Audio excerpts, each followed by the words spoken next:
Hey guys, in this video I'm going to show you how you can remove suggested on Messenger.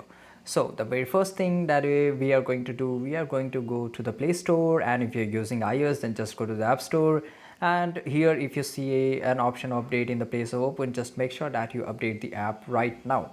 And after doing this you have to click open and you will get into this here, and here you have to click on the top left side corner, which is your profile icon, right?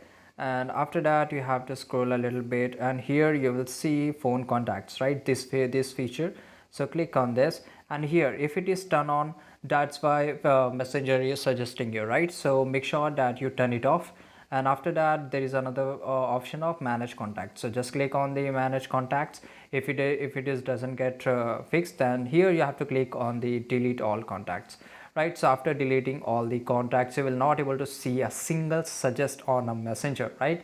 So this is it guys, I hope you found this video really helpful, and if you did, leave a comment down below. Make sure to like this video, subscribe our channel, and see you in the next video. Till that time, take care, goodbye.